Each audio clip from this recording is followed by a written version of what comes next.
Hello Terraria enthusiasts, my name is James and today is finally the 4th installment of my life hack series. This is by far my most requested series I've ever done, with the total series spanning over 1.5 million views. So today I'm going to be giving you 7 more useful life hacks that you can use today. Now the theme of these will be on progression, so going from the start to the very end. So with the intro out the way, let's begin. Okay, so this is a really easy tip if you've just started the game and you want an easy way to get down to hell, but you don't want to keep going through all the cave systems. Well, you just build a elevator, but what you do is you fill the bottom of it with water so that when you're falling down and you don't have anything to protect you from fall damage, what you'll do is you'll just land it in a nice pool of water and you won't take any damage. And alternatively, if you already have a grappling hook, what you can do is you can actually grapple the floor and that will negate fall damage. This is a very beginner's one, but it's great for new players who always die falling down endless pits. It's a really fantastic one to know. So this next tip is for the starting player that wants to make a little bit of money, maybe to buy some bombs or some grenades or maybe even a little mini shark. Well, it's really simple. All you have to do is use a sawmill and turn all that unwanted wood into weapon racks, right? So I've got 49 here. So we're going to talk to this goblin, we're going to sell them, and as you can see, we will get 4 gold for that. Well, almost 5 gold pretty much. And 5 gold is going to get you some stuff if you do need money. This is a really simple way to turn wood, which you're going to have a lot of, into a little bit of change. So there's a really cool life hack.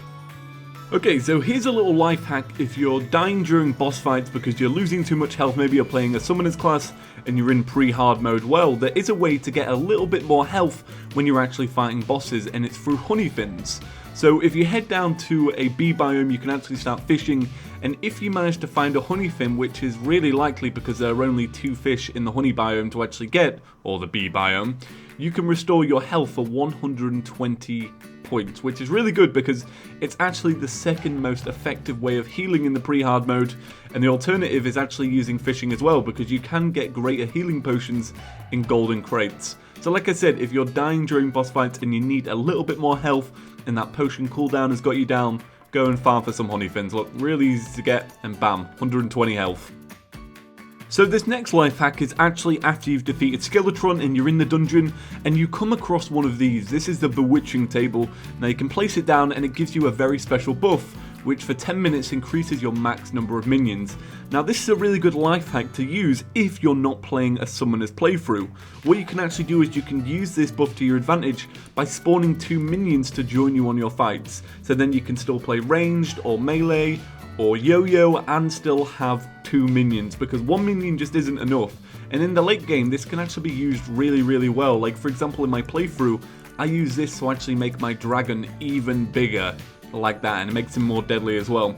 So carrying one of these around in your inventory is just really good. It takes up 1 space and you can even hide it inside of a money trough, but it's great to have there because it lasts a very long time, and it's definitely worth having because 2 minions really are better than 1. So this next life hack is actually a really easy way to take on the Martian Madness event. If you've done it a little bit too early and you're not really ready, what you can actually do is grapple to a roof and use any kind of yo-yo to do this. You can swing through and you'll hit the guy, but you'll also avoid his deadly laser, and it's the lasers that kill you. The laser attack, once he gets into his second form, I'll just show you real quick here, is actually insane. Look at the damage it does, look.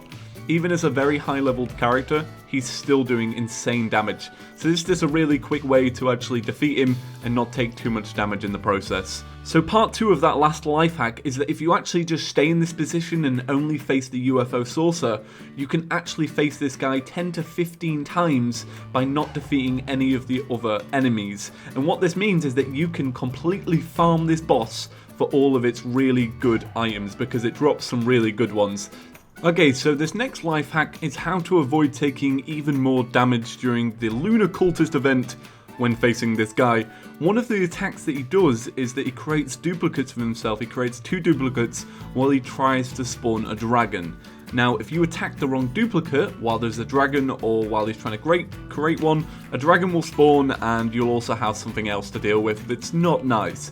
Now, a really easy way to actually target the real cultist, other than using summoning weapons or homing weapons, is to look at the cultist's eyes. So I'm going to demonstrate this real quick. So I'm not going to attack him when he's facing me, I'm just going to wait until he does his special little attack, and I'll point out which one is the real one. Okay, here we go.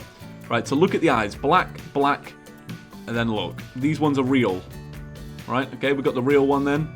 And that, my friends, is a very, very easy life hack to do, and it will stop you taking even more damage during this fight, because this fight can be pretty hard. So there you go.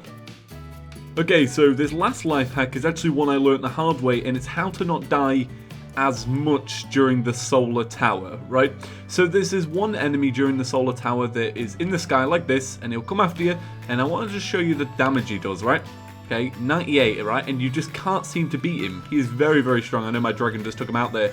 But one tip for the solar tower, if you don't have a dragon, is to just stay on the ground. Because if you stay on the ground, they don't actually attack you, which is really good. And it means that you don't have to be completely smashed during this tower, which is insanely difficult compared to some of the other ones. Yeah, this is a really easy tip, and it also will save you a lot of time and effort.